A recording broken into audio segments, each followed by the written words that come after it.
And we're back. Good evening and welcome to everyone this evening. So nice to be back. We took a break over the December break, and I was away in January and then came back with a chest infection. So we're now back and live on the JR Live webinar series, and a big welcome to everyone who's joined us this evening.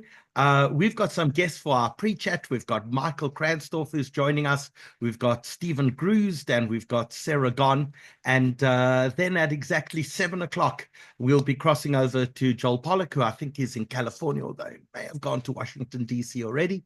And he'll be joining us for an hour, and then we'll do a big analysis of what is happening. So if we have Stephen or Michael or anyone else already on the line, we'd love you to join us. Stephen Cruz, good evening. How's it, Howard? How are you feeling? I'm feeling much better. You're looking a little grayer than when last I saw you. What can we do? We have to march with time. We age gracefully, I think, Yes. is the answer. So, Steve, tell me, we doing this over State of the Nation, which Yeah. was not intended. In fact, we're going to do it straight after the State of the Nation, but Joel had been summoned to one of the cabinet secretaries, and we had to move it an hour earlier. But what are your expectations from State of the Nation address by President Cyril Ramaphosa this evening? Well, I have to say they're not dramatically different if you look at them from year to year. So I think you will get, unless I'm wrong, a very methodical cataloging of what he thinks the government has done well.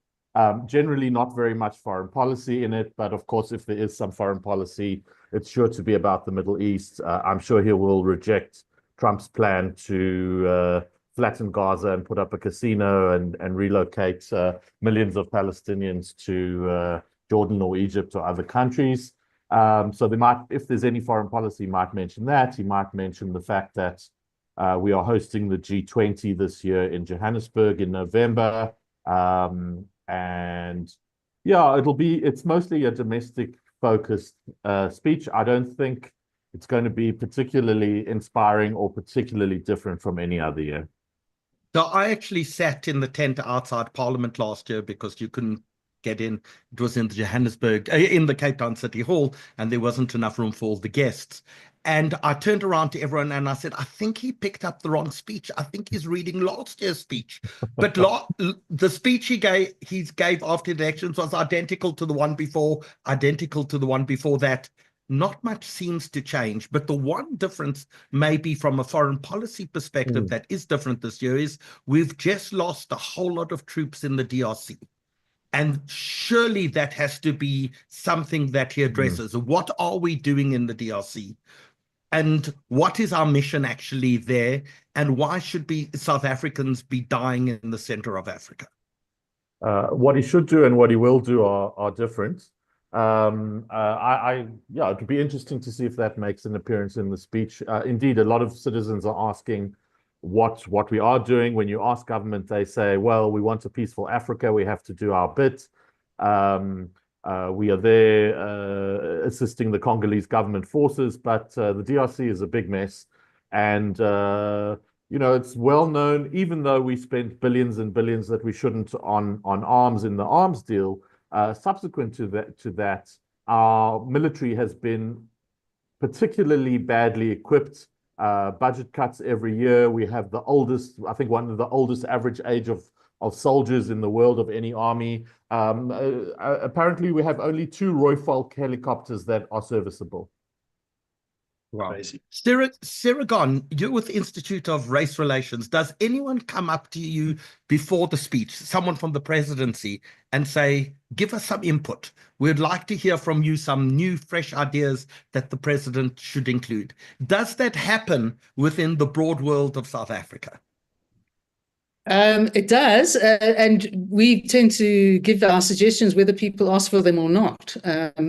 And they revolve predominantly around, probably the main theme is growth and, achieving something more than our 1.5, 1.8% projected growth rate over the next couple of years. And it's about all those things that, not doing all those things they promised to do, expropriation without compensation, NHI, We're strong about getting rid of BEE. We don't think it has any or very little benefit, if any, on the general crisis of unemployment.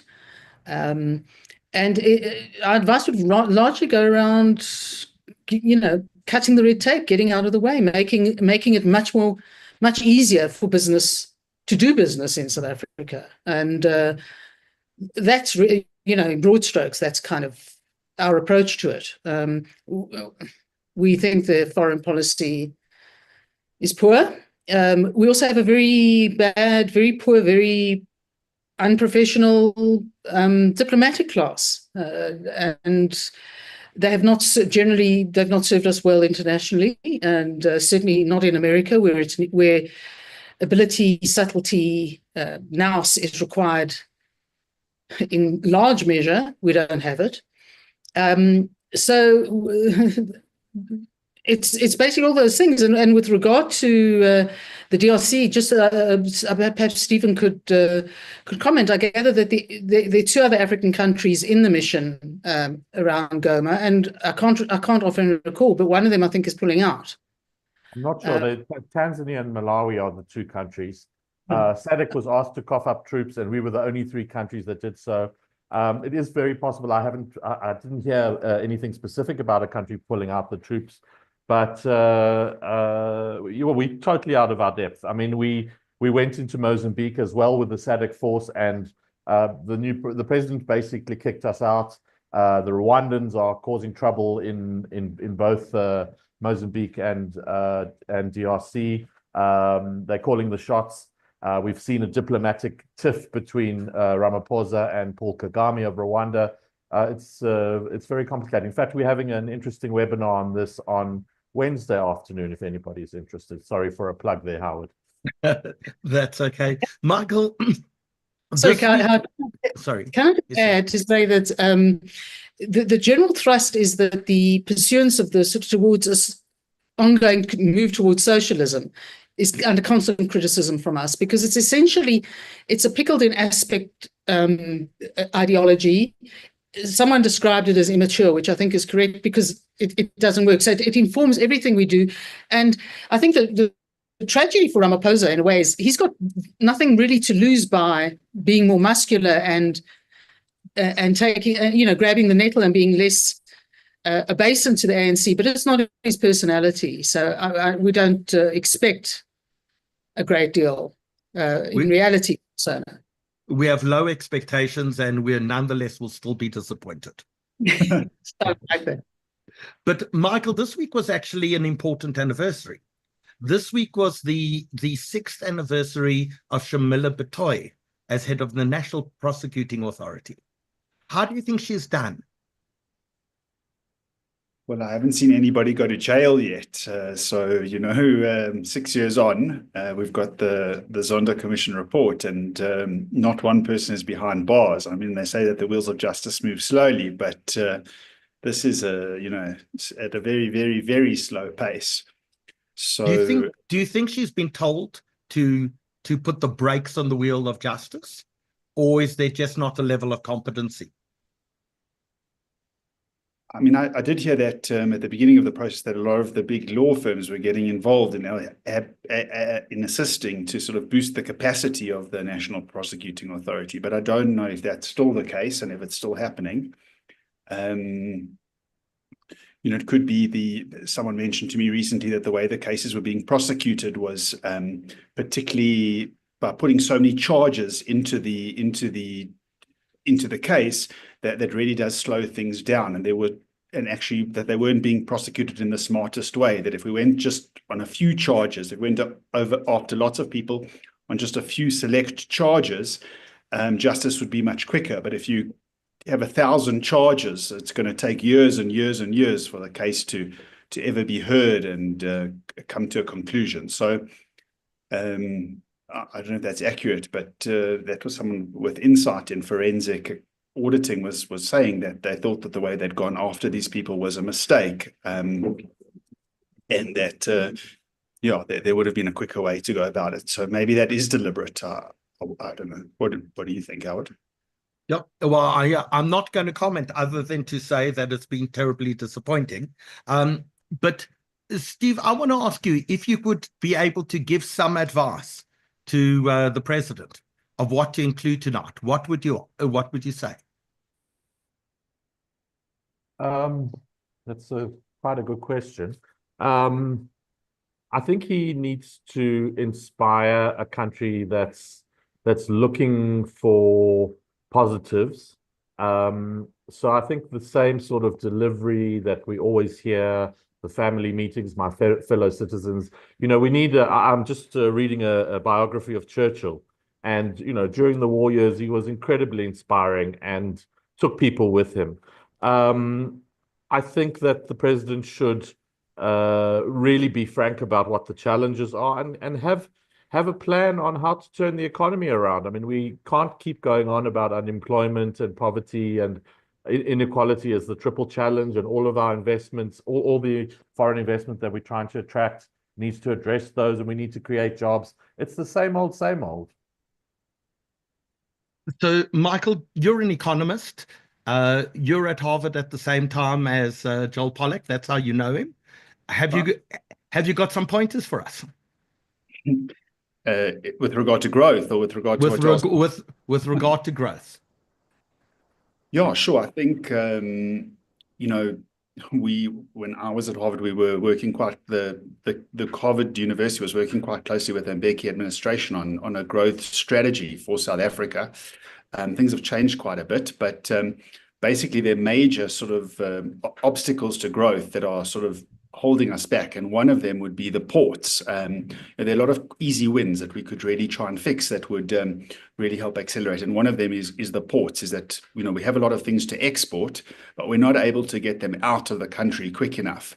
And so a real focus on improving the capacity at the ports and the speed at which goods are getting in and out of the country would make a massive difference. Quite an easy win. But that doesn't seem to be happening. There hasn't really been much progress, despite I think Barbara Creecy is the new minister that's in charge of that. She's had a good reputation. Since the GNU, there doesn't seem to be much of an improvement in what's happening at our ports. But it's a very serious problem that's limiting our ability to export and import and trade, which would make a big difference to our growth rate as one. So there are actually two components of that. You need rail capacity to get goods to the port, and you need port capacity to be able to export. And Sarah, am I allowed to say there's a third thing? You need cabinet ministers and other politicians not demanding shares of value exported. Is that a fair comment? Let's put it this way. I see that the acting CEO of Transnet, I think, said yesterday how important transformation was going to be in all the sort of public-private partnerships and contracts that would be entered into to improve the Transnet's capacity. Well, if that's the case, we're we can't afford it. It's the antithesis to investor friendly. So all around, I think Michael's right. I mean, the answers are not mysterious or rocket science or that difficult in conception. The reality is whether the ANC has got to stop distrusting business. I mean, it should have stopped distrusting business a long time ago.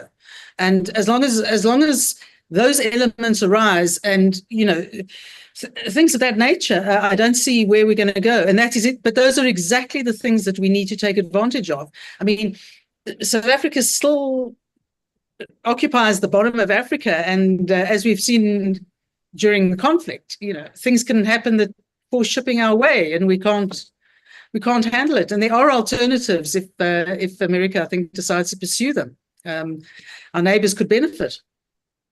So, there's a game that people often play during speeches that every time you mention a specific phrase, you have a drink. Yes. So what do you think? I see Joel's just asking me to send the Zoom link to him. What do you think that would be? I'm going to go inclusive growth.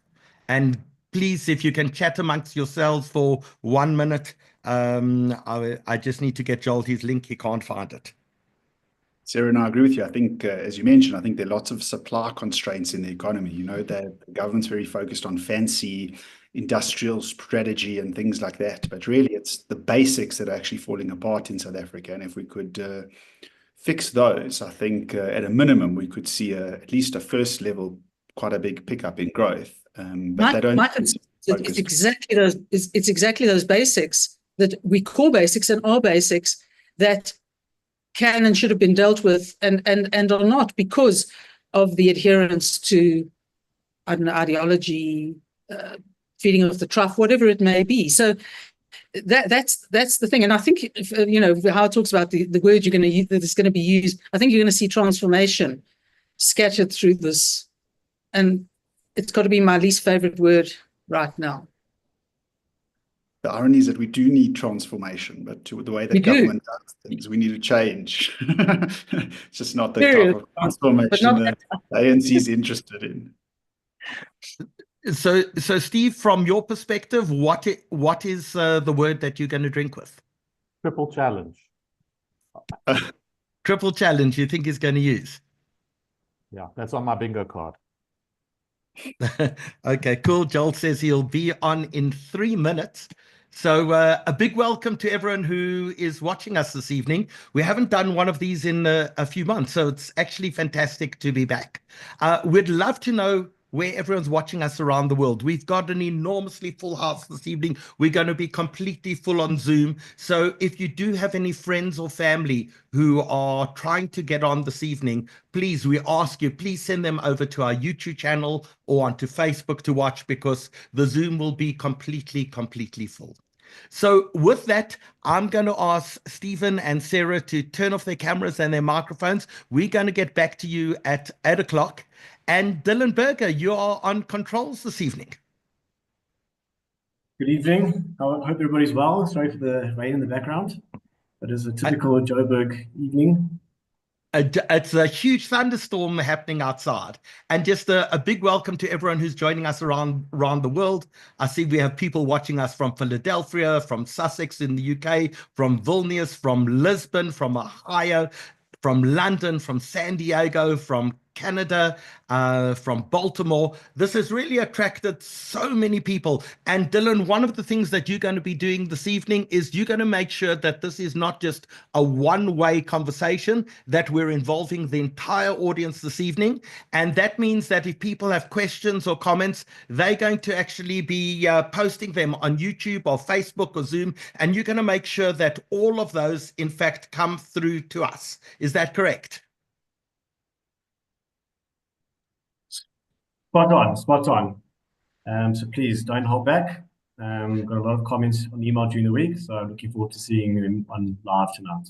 So I actually want to address that, because some people believe you should only listen to people you agree with, rather than listen to everyone. And that's certainly not our perspective, nor has it ever been our perspective. We speak to absolutely everyone. And the important thing is we need to learn to listen.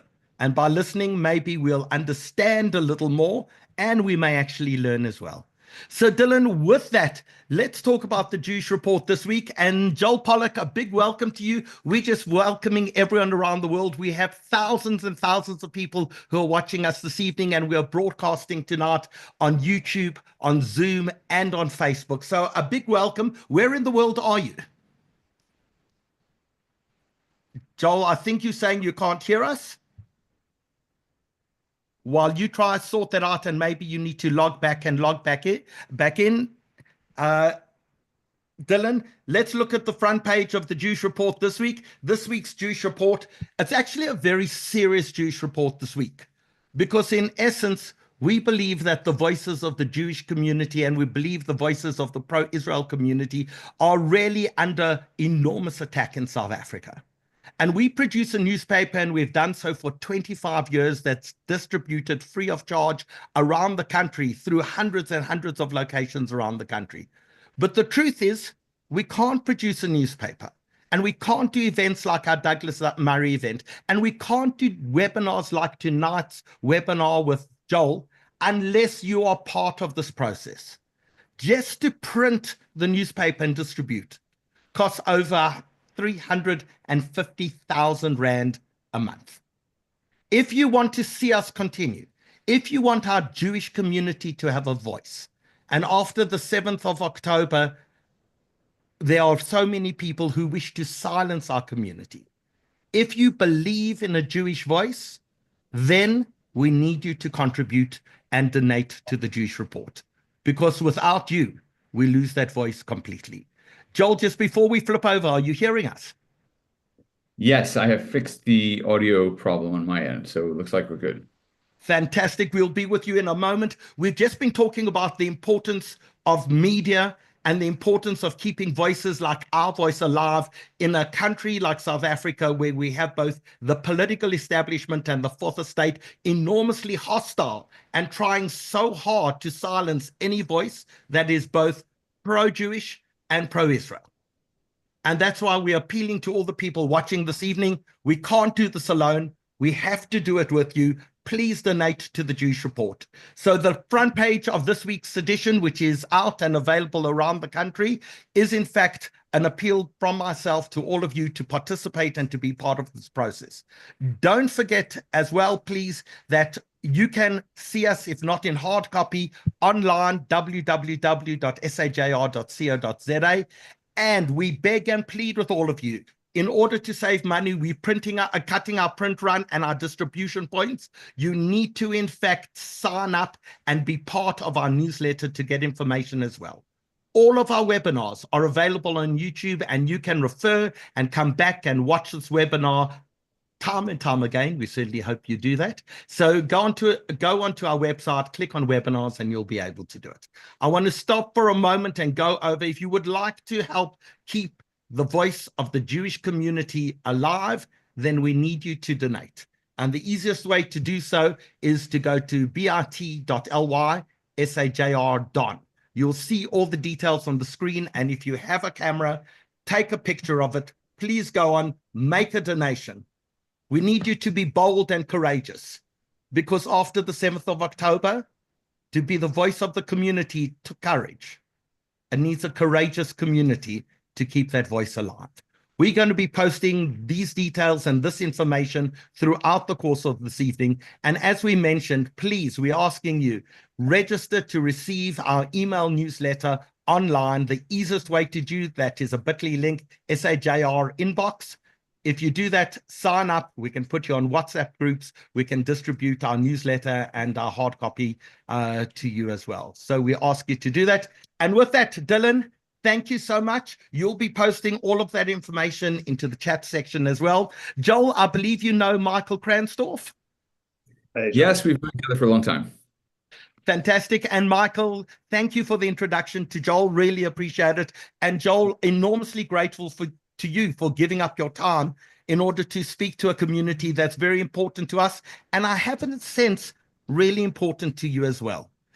Just before we begin, I believe you live in the Pacific Palisades, and your home was one of the few homes that actually survived the tremendous and horrendous fires that we saw over the last few weeks. That's correct. 3 out of 4 homes were destroyed in the fire, and mine, by some miracle, was not. And the reason I asked to move the meeting earlier, and I'm very grateful that you were able to do that, was because I'm meeting with the administrator of the Environmental Protection Agency, who's a cabinet official, who's coming to the community to look at the ongoing efforts to remove hazardous waste in preparation for the removal of general debris so that residents can get back in and continue their lives and rebuild their homes. It's a complete disaster area at the moment, and I've been going up there almost every single day since the fires started on January 7th. But that's obviously very important. There are other things going on in the world, and we have to continue engaging in those as well. So, Joel, I think a lot of people who are watching us this evening don't really know your South Africa connection.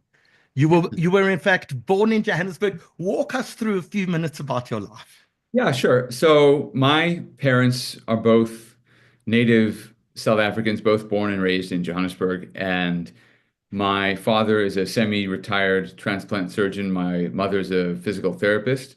both trained at Wits, and after my father's military service, he really wanted to go elsewhere to pursue his medical career, mostly because he was interested in doing transplantation, which, although it was in many ways pioneered in South Africa, had really taken off elsewhere. And of course, he had a lot of concerns about the apartheid system and where it was going. So he and my mother began a long process of trying to figure out where their lives were going to be. They didn't really want to raise kids in South Africa. They didn't see any sort of peaceful solution on the horizon. So they looked at the UK, they looked at Israel, they looked at Canada, they looked at Australia, and ultimately landed in Chicago, where my father, Raymond Pollock, pioneered the liver transplant program at the University of Illinois at Chicago. And we grew up there. Even though I was born in South Africa, we moved to the United States 8 weeks after I was born. So I really spent my whole childhood in Oak Park, River Forest, and Skokie, Illinois, especially Skokie, where my parents still live in the house they moved into in 1984.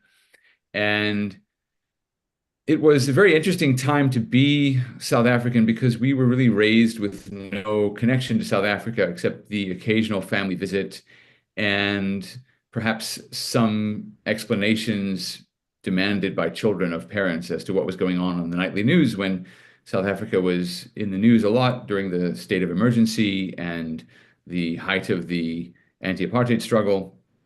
And then it suddenly became very interesting to be from South Africa around 1990 when Nelson Mandela was let out of prison and the negotiations started.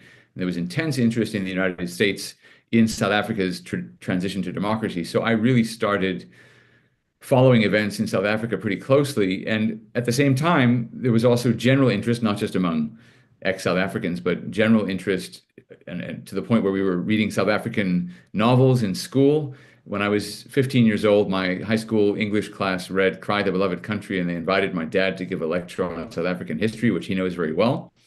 And people were just fascinated. I mean, you know, if you can imagine a room of 15-year-olds just on the edge of their seats learning about South African history. So I was very interested. I studied African history in university when I went to Harvard, not as a major subject, but it was part of my curriculum. And Nelson Mandela actually came to speak at a special ceremony at Harvard in the fall of my final year there. He's one of the only people to this date that has ever been honored with an honorary doctorate outside of the normal commencement or graduation cycle, the others being George Washington, Winston Churchill, and there may be one other one, but essentially, I think at that time he was the third. So I had an intense interest in learning more about South Africa. We took the first family trip in a very long time in 1998 back to South Africa. It had been more than a decade since we had been. Everything was unfamiliar, but changing and interesting and exciting. And I applied for a fellowship to study with the Rotary Foundation Ambassadorial Scholarships. And I went back to South Africa in 2000 and eventually stayed on to try to become a freelance journalist, which I was in a sense. I wrote pieces for the San Francisco Chronicle, and I ended up writing some local pieces. I wrote a profile of Patricia de Lille in The Big Issue, which is sold by homeless people at the street corners in South Africa. And I also wrote for American papers, other papers. And I started covering events. And one of the most formative events for me was the World Conference Against Racism in Durban in 2001. And at that time, I was writing for a left-wing magazine called Color Lines, which I think still exists online in some form. But that was a very far left publication. One of its close associates was a guy named Van Jones, who would then go on to be an Obama administration official, and now he's a regular commentator on CNN. He's actually one of the more candid ones when he talks about the left. He talks about the weaknesses of the left as well as his own left-wing ideas. But I was watching this carnival of hatred, which the Jewish institutions had largely boycotted. And the only people there were these South African students, essentially, who were confronting thousands of people on a daily basis, these anti-Semitic mobs. And I had this conversation with my editor, who was sitting next to me at the time watching all this.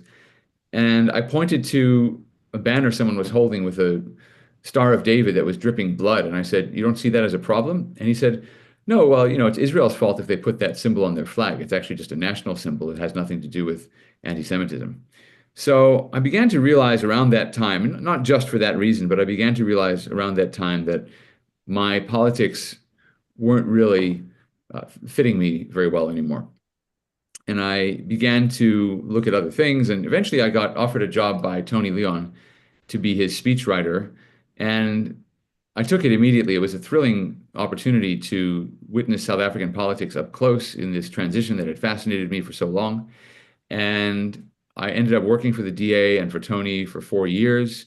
I was part of Helen Zilla's mayoral campaign when she won in Cape Town, which was also very exciting. It was the first time the ANC had really lost power in a democratic election. It was very tough for them to handle, but they eventually did handle it, and the DA did very well in Cape Town and the Western Cape.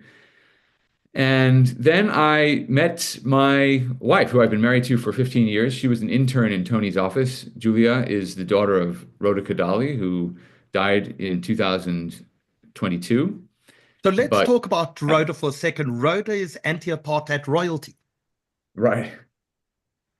In fact, you wrote a book, Rhoda, about your mother-in-law. I actually knew Rhoda before I knew Julia, because Rhoda had a column in the Business Day, and I would read her column, and I was always impressed by the things she had to say. And so I went to Tony's secretary, who was a woman named Sandy Slack, and I said, "Sandy, do you have Rhoda's number?" And she said, "Yeah." So she gave me Rhoda's number, and I would call her every once in a while, and we would have these conversations. We probably had phone conversations once every couple of weeks for about 2 years before I even met Rhoda. And the reason we met was she said, "Hey, I've got this daughter who's coming to work with you, and she's going to Harvard next year." I said, "Oh, that's interesting." And I went there, and I'd be happy to talk to her about it. And then she came, and we were friendly, but nothing really more than that. And then Rhoda wanted to invite me to Julia's surprise birthday party. So she came to Parliament. And that was actually the first time I met her. That was a big surprise. Yeah. Yeah. So, I went to Julia's birthday party, and, each of us, we were each dating other people at the time. And, that was it. And then eventually we broke up with our significant others for reasons completely unrelated. And I resisted this relationship for a long time for a variety of reasons, but eventually we decided to give it a try. And Julia went to Harvard, and then I decided, okay, well, I've got to go back to the States as well.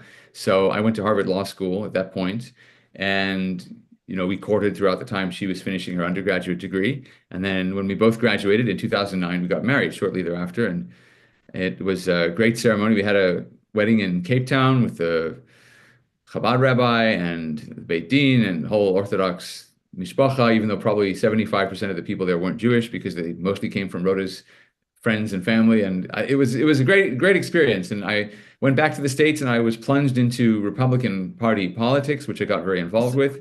So, Joe, would you say, was it the racism conference in 2001 which was the factor that turned? Because I think we could describe you as a typical Jewish liberal Democrat that maybe that was a big part of it. It wasn't the only thing. I mean, it's a longer story. I think the transition had already begun before that. My undergraduate degree was in environmental science, and I really stressed the scientific part of that. But the full name of the concentration at Harvard is called Environmental Science and Public Policy, and it was an effort to bring together the sciences with the politics or policy part of it. And I noticed fairly early on that there was a mismatch between the science and the policy. So I began to question some of the left-wing environmental dogmas from a pretty early stage, but it didn't change my overall political identity. I think when I got to South Africa, it was the start of the AIDS crisis, with Thabo Mbeki insisting that HIV didn't cause AIDS. And that may have been more important in a sense, because there was no more glaring example really of a left-wing ideological view, because in Thabo Mbeki's view, it was really a problem of economic disparity that was causing all this immune deficiency, not a virus. So it was kind of this extreme version of left-wing socialism that was literally causing people to die. And because I came from a scientific background, the way I approached my political views was to say, well, I want to improve the lot of the people who are worst off. So let's try this method. Let's try socialism. Let's try left-wing policies, redistribution, all kinds of things like that. And when I saw that those weren't working, I said, okay, well, the goal remains the same. Let's try the other methods. And I think through my exposure to some of the ideas that Tony was expressing as an alternative to the ANC's policies, and then later through my return to the United States and my exposure to the various turbulent movements in the Democratic Party, I began to realize that my place was more on the right than on the left. But that was a very long process. But certainly the Durban Racism Conference was part of it, because what I realized then, and a month later, you have to remember many things happened in succession at that time. There was the Durban Racism Conference in August 2001. Then there was a nationwide campaign with one of the anti-Israel activists from that conference, a guy named Uri Davis, who was a leading proponent of the idea that Israel is an apartheid state. And he was hosted by Kasatu, and they brought him around the country. That caused huge tumult in Jewish communities as people tried to confront this kind of challenge for the first time in the democratic era. And then about a week later, September 11th happened, which sent everybody into shock for a few weeks. But finally, in October 2001, Ronnie Kasrils and Max Ozinski, who was kind of working with him, came out with this declaration in which they blamed Israel for the conflict and said that South Africans of Jewish descent had to sign this declaration and dissent publicly from any association with the state of Israel. And, as a person who identified as left-wing, I thought, I opposed some of the policies of the Israeli government, at least that's how I felt at the time. And I said, well, but this is not the right way to do it. So I tried to become involved and help them improve things. And all I did was make their text better rather than more correct. So I thought, this is crazy. And they also attacked the Jewish community. So I got very involved in that debate. And eventually... You, in fact, famously debated Ronnie Kasrils at a Harbonim camp and wrote a book called The Kasrils Affair. Yeah, I didn't realize that Harbonim debate was so famous. But yes, I did debate him there. And I wrote a book called The Kasrils Affair, which I wrote with my thesis advisor, Milton Shane, at the University of Cape Town. And Milton was great because, and is great, but he was, I think, very important to that project because he helped me understand the context in which this debate was happening. It wasn't just a foreign policy debate. It was really a debate about the place of Jews and other minorities in the new South Africa. And there was a movement at the time by the then hegemonic ANC to say that, well, we're not getting the votes of these minority communities, but let's at least obtain these kind of symbolic pledges of allegiance. And so it was almost as if the price of belonging to South Africa became that you had to give up on your association with Israel if you were Jewish, which you cannot really do. I mean, there is a strain of anti-Zionist thought in the Jewish community, especially before 1948, 1945 especially. It was largely debunked and discredited by the Holocaust. I mean, it did not survive the test of time. The anti-Zionist movement believed a variety of things, but one of the things they believed was that the model of assimilation would work. And Theodor Herzl realized that didn't work very early on. Another thing they believed was that the liberation of Jews as such would have to await the liberation of the world's working classes, since Jews were kind of like a proletarian class. And so the Soviet Union essentially would have to lead the global revolution that would liberate Jews. And there are probably communists who still believe that sort of thing. But after Stalin's death, certainly in the 1950s, and you were allowed to talk openly in left-wing circles about the abuses of the Stalinist regime, that also was discredited. I mean, Stalin put a bunch of Jews in eastern Siberia, but it didn't really lead anywhere. Meanwhile, he persecuted Jews and so forth. So anti-Zionism is kind of a recreational belief, but it's not really anything grounded in reality. And basically to tell Jews that they have to dissociate themselves from Israel, which features in the daily prayers of Jews several times a day, it is an anti-Semitic proposition. So the price of being a citizen in South Africa was you had to essentially divest yourself of your Jewish identity, which I don't think anybody should have to do, Jews or otherwise. So that was a really interesting thesis, and it was my first published book. So there have been several others. Yeah. So other ones include See No Evil. But I want to get onto US politics because I think that's why most people have tuned in this evening. And Sure. And I want to first I want to ask the question: how do you describe yourself? Right wing, conservative? What if we were to attach a label to you that you were comfortable with? What would that label be? I'm conservative. I mean, I would say my political views are conservative, and that's a broad definition, but that's how I describe myself. And you can say, well, there are various different variations on conservatism. My friend Mark Levin, who's a radio host here in the United States, calls himself a constitutional conservative. My views on social issues tend to be quite libertarian. Even though I have traditional views myself, I tend to be less inclined to think that the government should be involved in social and moral issues, which is not to say the government can't set a social and moral example. It's just that I don't think that certain things should be legislated or regulated, but conservative is a pretty good label. So you wrote a book called The Agenda. Right. The things Trump should do in his first 100 days. Right. I have it here. Where does that come from? Did it have Trump support? How was it received by the Trump administration? And is he adhering to your playbook? Yeah, well, it came from a moment in late May, early June last year. Donald Trump had been convicted in a court in Manhattan of 34 counts of falsifying business records. Now, if you had actually followed the details of the case, it was a completely absurd case. It made a mockery of the American judicial system. The person prosecuting Trump had run for office. You know, we elect many of our prosecutors, not the federal ones, but we elect the state and local ones. This fellow, Alvin Bragg, had run for office promising to prosecute Trump, okay, which is already a problem. It's not illegal to say that, but it certainly discredits any subsequent prosecution. It's sort of like saying in the Stalinist mode, show me the man and I'll show you the crime. I mean, he didn't say what he was going to prosecute Trump for. He just said he was going to prosecute Trump. Okay, so he gets elected and he works for a while. He looks at the evidence and he decides there isn't really a case. One of his leading prosecutors in his office, what they call the line prosecutors, the sort of civil servants who aren't elected, but who are the ones who do the actual work, then resigned and wrote a book saying that there was evidence that Trump should be prosecuted. And what was the evidence? The evidence was that Trump paid $120,000 to an adult film actress named Stephanie Clifford, otherwise known as Stormy Daniels, as part of a non-disclosure agreement. It didn't mean he actually had an affair with her, although he might have. I don't think it really matters, but there are these kinds of non-disclosure agreements all the time. In fact, Congress itself has a fund that it uses to pay for non-disclosure agreements when staff members of Congress accuse members of Congress of sexual misconduct. Trump paid this person $120,000 right before the election in November 2016.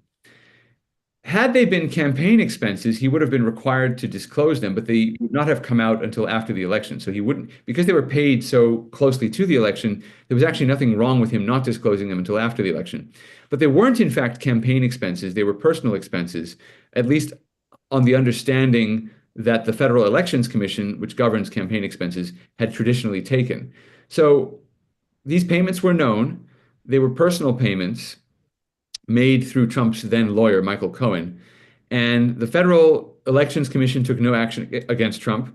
The federal prosecutors, even after raiding Michael Cohen's home and office, found no evidence to prosecute Trump.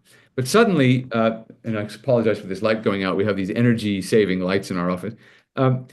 Suddenly, the local prosecutor decided that he had to prosecute Trump. He had no authority to do it because federal elections are a federal matter for federal prosecutors, federal courts. They don't belong in state or local courts. But this guy decided there was some way he could kind of twist the statute, twist the language of the law a little bit, and he accused Trump of a state crime, falsifying business records, in relation to a federal crime for which Trump had never actually been charged or convicted. And the federal crime was failing to report these payments as campaign donations. You can tell already by the explanation, it was just a mess. Trump was convicted in front of a jury of people from Manhattan. Manhattan is a jurisdiction that votes over 80% for Democrats, usually. So if you take a Republican politician and put them in front of a Manhattan jury, most of the people on the jury will vote against the Republican politician. You know, I like our jury system, but it wasn't the best example of its use. And so most people believed that this was the weakest of all the cases against Trump. Even if he was going to be convicted, it was likely to be overturned. But, you know, you're watching this happen, and I'm sitting there, and Trump is going through the formalities of being convicted and being told to show up for sentencing. And, you know, the length of sentence for each of these 34 counts was significant enough that he could spend the rest of his life in jail for making these payments, which themselves are not illegal. The payments are not illegal. Paying so-called hush money is perfectly legal according to the legally executed agreement. There's nothing illegal about it. He was just accused of misreporting it, basically a bookkeeping error, which wasn't a bookkeeping error, but that's what he was going to go to jail for the rest of his life for. And to me, this looked like real third world stuff. You know, this was something that should not happen in the United States of America. We had seen it a little bit in South Africa when I was there with some of the shenanigans, not just around Jacob Zuma, but around the prosecutor who was prosecuting Jacob Zuma was accused of being an apartheid spy, and back and forth. And during the time I was working in Tony Leon's office, there was one part of the intelligence service that was bugging another part of the intelligence service, and so our offices were bugged. I mean, I had seen this movie before, and it was not really becoming of the world's leading democracy, and I was pretty upset about it. And after stewing about it for a few days, I decided I'm not really good at being angry for very long. So I thought, let me write something positive, and let me look ahead to January 2025, and what would it be like if Trump overcame all of these challenges and actually won the presidency? And I felt that what Trump needed to do in the midst of all this media hype around this conviction was to project a vision for what his presidency would actually look like. And so I wrote the agenda and came up with about 200 things that I thought he should do and that he could do on day one.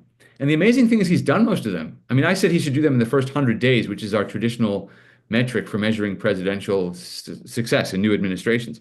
He did most of them in the first week. And so I'm very impressed with the effectiveness and speed of the Trump administration so far. Some of the things he's done, weren't in my book, but most of them were. I did not predict that he would want to take over Gaza, so that was not in the book. But some other things were. So Joel, I presume that it's common cause that South Africa has pissed off America, for want of a better description. Yes. And I think we've seen it in a number of different ways. We saw the land expropriation tweet from Trump this week. We saw Marco Rubio last night announcing that he's not coming to the G20 meeting in South Africa. We've seen Ted Cruz attacking South Africa over South Africa trying to force the Taiwan trade mission to leave Pretoria. We've seen tweets about BRICS. Have we actually genuinely angered the Trump administration? Are we in their crosshairs? Yes. For a variety of reasons. So I would say, generally speaking, there are three reasons that this is the case. Number one is geopolitical. We don't have a Cold War anymore with the United States facing off against the Soviet Union, although I would add that the ANC seems to think that we do. The ANC may be the only political party in the world who thinks the communists won the Cold War, possibly because the end of the Cold War brought them into power. But the reality is the communists lost, and they lost for a reason. But we're not in that bipolar world anymore. But we are in a world where the liberal world order, for lack of a better term, the one in which free trade and the flow of ideas can thrive, is under threat. It's fashionable in the media, both in the United States and in South Africa and in Europe, to say that the threat is really nationalism. The threat is the right-wing movements. But in reality, the resurgence of nationalism and Trump's foreign policy of America first and that sort of thing is a reaction to the steady decline of the world and especially of national fortunes under what, for lack of a better term, is often called globalism or globalization. Now, I'm actually very pro-free trade, and during the anti-globalization movement of the early 2000s, I thought that the attacks on the free trade movement were really silly and counterproductive. Countries need to participate in the world economy. It makes everybody better off. But what's happened is that since the admission of China into the global system of trade, China has exploited the free rules of the global economy, not just to enrich itself, but to impoverish its trading partners, to destroy domestic manufacturing, to flood the market with cheap goods that then make countries reliant on Chinese imports, to extend credit to African countries, for example, on favorable terms for China that the African countries can't pay back anymore, and then China seizes the ports or the assets or forces the developing world into joining China's One Belt, One Road initiative. So China has been admitted to the world trade system in the hope that, if anything, it would liberalize China domestically in political terms. But instead, what has happened is China has basically used the free trade system to pose a geopolitical threat to its trading partners and especially to the United States. So if you look at what Trump's doing, it's not just South Africa. He's looking at countries in which the United States has invested significant amounts of money and political capital, and sometimes human capital, and looking at whether they're dealing with China or not. Look at what happened in Panama. The United States built the Panama Canal at the cost of tens of thousands of American workers who died in the malarial swamps of Central America to build this canal, and then gave the canal back to Panama. And yet the canal was essentially being run for the benefit of China for the last few years. And Trump had a real problem with that. And so he sent Marco Rubio to Panama to renegotiate our relationship with Panama, basically saying, unless you stop allowing China to take advantage of this canal at our expense, we are going to take it back from you. Actually, we have this provision in the treaty that allows us to do it. We'll come and just take it back. And you can't stop us. You can't stop us militarily, and you can't stop us legally. So Panama very quickly said, okay, we're leaving this China thing. We're leaving the One Belt, One Road initiative, and we're going to operate in the Western Hemisphere and work with the Western world. So South Africa is not unique in that sense, because the United States perceives China as a threat. And South Africa has really played footsie, if you, want to use a colloquial term, with China, moving the Taiwanese embassy out of Pretoria, doing joint military exercises with China, all kinds of things. And with Russia, of course. What's that? And joint military exercises with Russia. Yeah. And supplying arms to Russia through the Lady R incident, and threatening the American ambassador, the previous ambassador, Ruben Brigaty. I'll get to Russia in a second. But basically, China is one level of it. The Russia issue, as you mentioned, I don't want to waste too much time on it because we do have limited time. But South Africa has been overly indulgent, shall we say, toward Russia. And, Trump is not focused on Russia to the same degree that he's focused on China. But Democrats are very focused on Russia. Democrats decided belatedly, because they were very pro-Russia until about 2014, but Democrats decided that Russia was bad for whatever reason. We don't have to go into it. But they are also upset with South Africa's foreign policy because of what you mentioned, because South Africa was frustrating the Biden administration in the Biden administration's effort to isolate Russia for the invasion of Ukraine. Okay, that's one part of it. Then there's South Africa's association with a variety of rogue states and terrorists, frankly. When you show up at the International Court of Justice to try to disarm Israel from defending itself against a genocidal terrorist organization, you are effectively siding with radical Islamic terrorists. There's no civilized country that should want to do business with you after that. It's an immoral stance, and we can go into it in detail if you want, but it was also a very, very sharp signal that South Africa is not playing along with the West, and that it is strengthening a process through which the tyrants of the Middle East and other places abuse international institutions to attack not just Israel, but the United States. For example, Trump put sanctions on the International Criminal Court, which is now trying to arrest Benjamin Netanyahu and Yoav Gallant. But Trump put sanctions on them because they started going after American soldiers. They were being used to go after American military personnel for things that happened in Afghanistan or Iraq or whatever it was. But the United States said, that's not on. We are not allowing any of you to come here and investigate us for essentially doing what we could to respond to terrorism. Biden came in and reversed that, which was unfortunate. But South Africa basically has doubled down on it and said, okay, we've formed this little Hague group, and we're going to focus on all these international institutions, and we're going to strengthen them and use them against Israel, especially Israel. They're obsessed with Israel.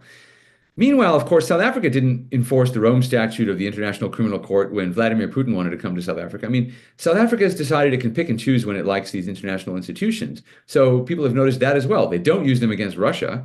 They don't use them against China. They don't use them against Sudan or other countries that are rights deficient. They only use them against the West. So that's not okay. And that's also not okay for Republicans or Democrats.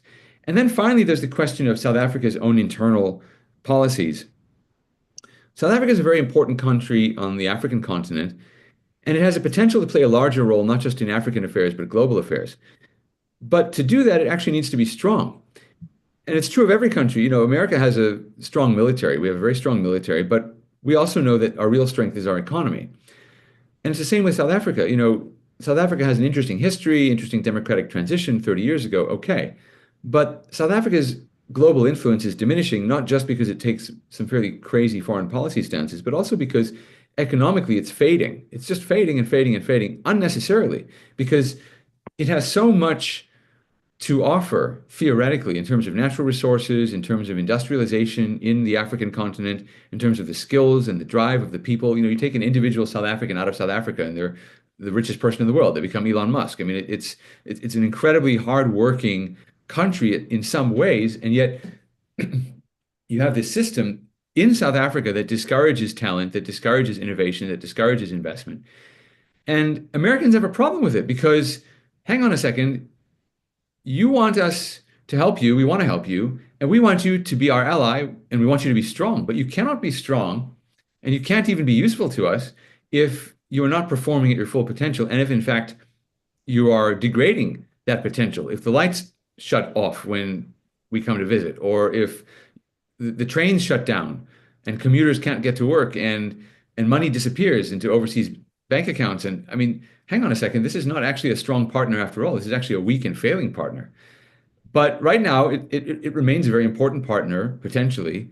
We have an interest in a strong South Africa. And unfortunately, South Africa is committed to domestic policies that weaken South Africa and make it less capable, and therefore make it a problem rather than part of the solution to international issues when they arise. And so I think enough is enough as far as the Trump administration is concerned. There was kind of an effort to talk about these things and smooth them over during the Obama administration, the Trump administration, the Biden administration. And this time it's really just, it's gone beyond what I think the United States is willing to tolerate. And I think the Trump administration expects to see very clear changes in South Africa's foreign and domestic policy. So, Joel, there was one thing that the African National Congress did, and they were stupid enough to actually release the video. But Nomvula Mokonyane, the Deputy Secretary General of the African National Congress, recorded a video and published a video where she said, we want to change the name of Santon Drive. So the American embassy, as she actually meant the American consulate, so the American consulate will have to change their letterhead to be 1 Leila Khalid Drive. That she publicly states, a slap in the face to America, because it was Leila Khalid who tried to kill American passengers, hijacked American passengers, blew up an American airplane, and she publicly states this, and yet the Biden administration did nothing. Or did they do something and we just don't know about it? Well, I don't know what they did about it, but I can tell you that if that change goes through, the U.S. consulate in Johannesburg will be closed and will not be reopened. It's not going to be moved. It's not going to another office. If they rename that street after Leila Khalid, then the United States consulate will close, and the United States will not do business with Johannesburg, which is a shame for both sides in a way, but you cannot do business with a country that honors a murderer, a hijacker, a terrorist. It's fundamentally at odds with the interests of the United States, and it's odds really with the values of civilization. So, that's not me saying it as a private citizen. I mean, I've had discussions about South African policy with people in the White House, frankly, and they are on board with the idea of closing the consulate if that street is renamed. Now, you might say, well, that's going to hurt the people who might be the most pro-American, people who are looking for visas, people who want to bring American investment into South Africa, or okay. But that's a decision the South African government has to make. If you name streets after terrorists, we will not be doing business with you. And I think that's how the administration feels. Also, I'm sure that one of the reasons, again, that there's bipartisan frustration with South Africa is that it did start happening under the Biden administration. So actually, probably they did notice it. I mean, I don't think they said much about it, but the South African consulate in Johannesburg will be closed if that name change is made. Now, they might decide to change a street name elsewhere. I mean, okay, whatever. I think it's internally corrosive to South Africa to honor terrorists and people who want to murder other people. Now that we're talking about it, the only reason people weren't killed in that incident was because I think there were air marshals aboard the flight who happened to tackle Khalid and her fellow hijackers and restrain them until the plane landed. But, had it not been for those people, she would have killed a lot of people. And you cannot control crime in a country that thinks there's some use for murder. I mean, if your position is that it's okay to kill innocent people and to hijack airplanes for the right cause, then you haven't really ruled out murder. I'm not talking about violence in the course of a military conflict where there's some understanding that civilians could be in harm's way as a result of legitimate military actions. No, if you murder innocent people and you say that in some context that's okay, you're going to probably have a crime problem. I mean, it's corrosive of the rule of law and morality in society in general. So I don't know why South Africans would want to do it. I understand the ANC has an ideological commitment to this idea that, all these Palestinians are freedom fighters. That's okay. I mean, you can take that position, but we will not be operating there. And I don't think Americans will feel comfortable traveling to South Africa if they have to get their visas renewed or get, extra pages in their passport on Leila Khalid Drive. It's just, it's not going to happen. Joel, can I ask, isn't there a Sorry, risk? Mike, please go ahead. Thanks, Howard. Isn't there a risk that America loses South Africa because of these hardball tactics, that South Africa just goes straight into the arms of China and Iran, and now they're sort of on the fence. We play both sides, but in response to this kind of threats, that South Africa actually leaves the Western camp altogether and comes out, as it were, as a full-blown member of the China-Iran camp. Of course, there's that risk. And I think it's one that the Trump administration has decided to take. In other words, if you want to join China, join China. We will be against you in that sense. So you'll have us as an enemy, but also good luck with that. I mean, what has the experience been of African countries working with China? Has it been positive? They've built some infrastructure in some places, but the price of Chinese investment is Chinese control. And it's more brutal than British colonialism, let's say. The Chinese have no regard whatsoever for human rights, and they don't care if they impoverish your country because they're in this for themselves, not for you. Whereas at least the British had this idea that they could go around, helping civilizations with parliaments and literacy and whatever. But China is not going to invest in South Africa in the ways that even the now hated colonial powers did. I mean, China is basically going to strip Africa of its mineral wealth and own whatever it can, and that's the end of it. And some individuals might do very well in South Africa doing business with China in the same way that individuals can always find a way to do well. But I think the Trump administration is basically saying to the South African government, if you want to be part of China's sphere of influence, you want to make that choice, good luck with that. You can do that, but then you're shut out of our sphere of influence with all the benefits that it has. And, I'm not saying this is an American strategy, but if you look at what Elon Musk has been saying on his social media platform, even with Trump enforcing immigration very strictly at the moment, Elon Musk is saying, you know what, South Africans are great. We should make it easier for South Africans to leave South Africa. We should bring them in here. And I think that would be the approach that the United States might take. It might say, okay, well, our approach will then be to extract the most highly skilled South Africans and leave the rest of the country to rot. I mean, if you want to do that, we're not going to abandon all South Africans, but if South Africa chooses to side with China, good luck to you. That's basically the approach they're taking. So, Joel, I know we have limited time, and there are a lot of people with questions, but I want to talk about the impact of some of the things that we've seen. So the one thing which wasn't specifically targeted at South Africa, but the stopping of USAID or USAID, one of the impacts that had in South Africa, about 7.5 to 10 billion rand a year, is in fact spent on antiretrovirals in South Africa. And that program has now collapsed under the 90-day suspension as things have been reviewed. Is there any way that South Africa could try and negotiate that back? Because obviously that's a life and death situation for many very vulnerable South Africans.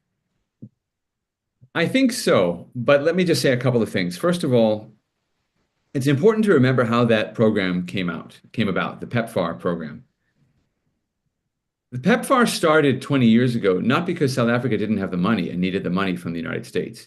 It started because the Bush administration wanted to save lives in South Africa, and Thabo Mbeki was not allowing doctors to prescribe antiretrovirals. And so the Bush administration found a way to introduce antiretroviral drugs into South Africa to save people, first by working with the South African military, and then by endowing this program. So it wasn't as if South Africa didn't have the funds to do it. It just didn't have the political will. And so PEPFAR really was a program that emerged because of the opposition of the South African government to doing anything at all about HIV. That's its origin. So when Americans look at how money is spent in South Africa, they look at the fact that South Africa has a military conflict of sorts going on in the DRC. Now, that may also be because at some level that may serve American interests in some way. Maybe, I've talked to some people in American foreign policy circles who are supportive of that, who are not, whatever, there are different opinions about it. But I'm just talking from the point of view of an American taxpayer looking at it, saying, wait a minute, you have money to send a military operation into the heart of Africa that isn't going very well, where you don't really have a core national interest, but we have to subsidize the health of South Africans. I mean, how does that work? Why do we have to pay for that? Why can't you pay for that? Just bring your military home, focus on protecting your border, what you need to do. But why are you having all these military adventures and peacekeeping missions everywhere? That's just not useful. And you've clearly got the money, so you should pay for it. That's I think the spirit in which a lot of this is being done, which is to say, are we getting value for the aid that we provide? And I think it would be a different conversation if South Africa had been eager to help the United States in any way on any other front. If South Africa, for example, had taken its experience in reconciliation and said, we want to mediate the conflict between Russia and Ukraine so it doesn't become this ghastly affair that kills hundreds of thousands of people and costs tens of billions of dollars. Or how about we're going to tell the Palestinians, who we have good relations with, to lay down their arms and end the armed struggle the way the ANC did so there can be successful negotiations. I mean, if South Africa were using its very formidable diplomatic tools in a way that was in furtherance of a common goal, then I think the United States would say, okay, that's why Americans don't have a problem with foreign aid to Israel. I mean, Israel's the largest recipient of foreign aid, and while there's some criticism of it, there's a general sense that Israelis are very grateful for it, that they do what we ask when we ask them to do things. Sometimes it's not what Israel wants to do, but generally the Israelis will go along with what the United States wants.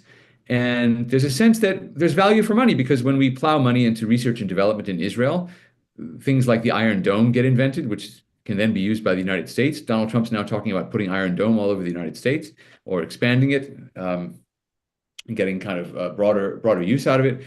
So I think South Africa needs to be useful to the United States. So I think there could be funding restored for that program, which you point out has some really important aspects to it, and it's important that people's lives are saved. At the same time, there really has to be a conversation about what is South Africa actually paying for? How does South Africa manage its own public funds?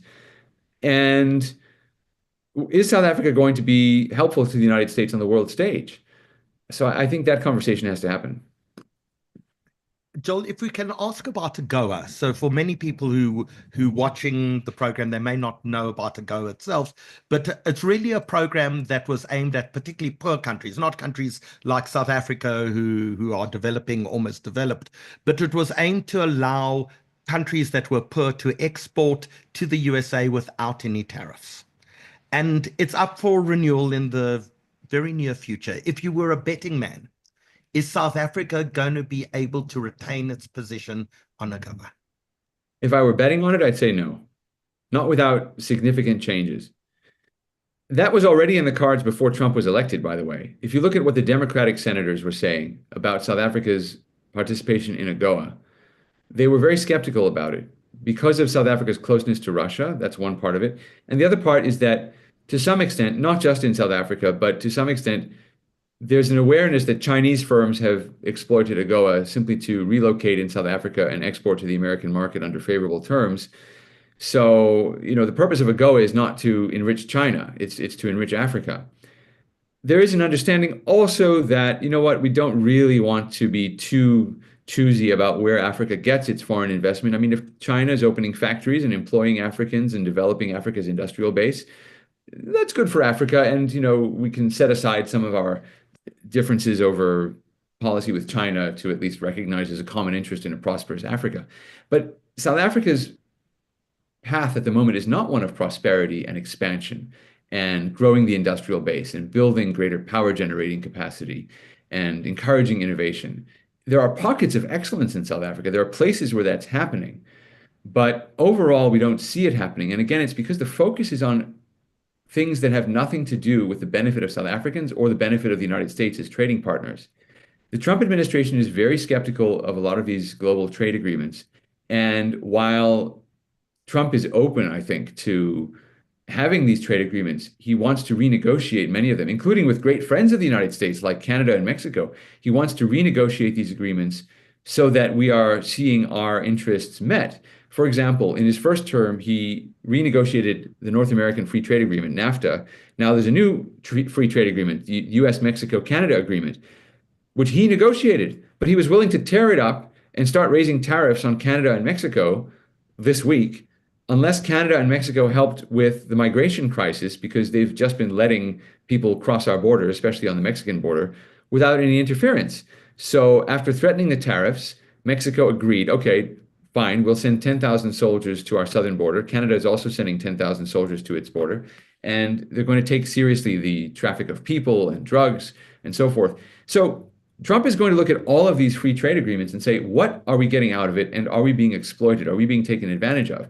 If you're getting free trade benefits from the United States, but then you go to the International Court of Justice and you attack a key American ally under attack from terrorists, well, then maybe you shouldn't have those benefits, because you clearly have money to spend on sending teams of lawyers in robes and wigs and whatever to The Hague to strut around and misquote the Bible. I mean, it just looks like we're being taken advantage of, and it feels that way as well. So I think that AGOA is not dead, but it will be renegotiated. And if South Africa wants to benefit from it, it's going to have to make serious changes to its foreign and domestic policies. Michael, what, there are about 250,000 South African jobs that are dependent on AGOA, is that correct? Yeah, that's right. It's a huge number of jobs. Mike, I know you wanted to ask Joel about the downsides to America, because we saw Gwede Mantashe this week saying, well, if Donald Trump does this, we're going to cut off minerals. You had questions about rare earth minerals and things like that. Yeah, one of South Africa's sort of cards, Joel, has been that we have rare earth minerals, one of the few stable allies that has access to these rare earth minerals that are going to be so important in the future. And, you know, by sort of playing hardball with us, it will limit America's supply. Do you think that's an argument that has any weight in Washington at the moment? I definitely think that's a card South Africa can play. And look, the reality is that China has tied up a huge percentage of the world's rare earth minerals. So we're already dealing with a rival power that we don't really like necessarily in order to obtain those rare earth minerals. But I would also say this, you know, minerals is a dynamic system. You know, we know where things are at the moment, but people are discovering new resources all the time. There was recently a massive lithium discovery in Arkansas. And Arkansas, you know, it's sort of an out-of-the-way place to many foreign visitors, notable mostly for the fact that it's home to Bill Clinton and to Walmart, the big supermarket chain in the United States. But it's also home to diamond deposits, and they've just discovered a massive supply of lithium. There are new resources being discovered all the time, rare earths and so on. You know, in Alaska alone, there's enough coal to power the United States for 300 years. So while we would prefer to have access to these minerals where there already is a mining infrastructure in South Africa, it's not something that's going to trump America's fundamental interest. It's certainly not going to change course, I think, for the Trump administration. And if we have to innovate to find alternative sources, then we will. But again, there's a sense in the United States that South Africa is taking advantage of us. And it's a sense that's shared by both Republicans and Democrats. There are different concerns that Republicans also have and voice more frequently than Democrats, like about land reform and so forth, the things that Trump was talking about earlier in the week. That tends to be more of a conservative interest. But there is a sense among both parties that the South African government has played kind of a double game for far too long. And it's time to choose whether you're with the Western world or not. And I think it's better for South Africa to be part of the West. I mean, if the central point of pride in South African history is a democratic transition, why are South Africa's best friends at the moment these authoritarian regimes, Russia and China, and these anarchist terrorists in Gaza? I mean, it's not taking South Africa anywhere. It's taking us further apart as countries, but it's really not even good for South Africa itself. So, Joel, do we have a hard stop in 5 minutes, or do we have some degree of flexibility?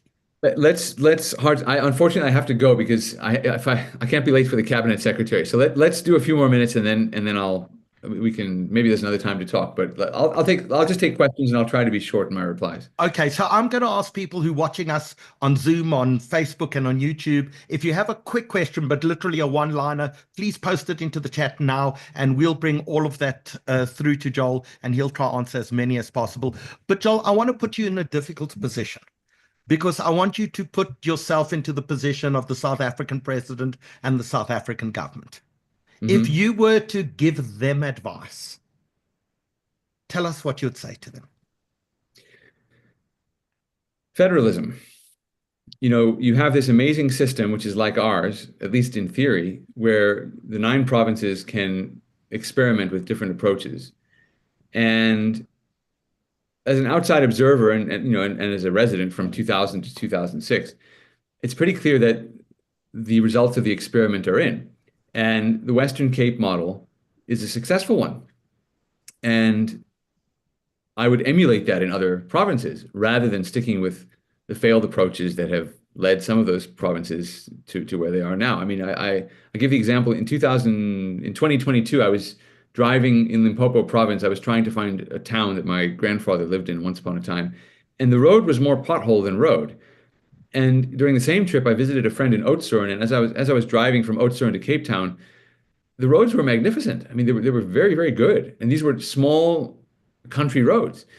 Okay, so you immediately notice the difference, and why is that? It's not because they inherited different roads; it's because of the ways that these provincial governments have decided to manage themselves.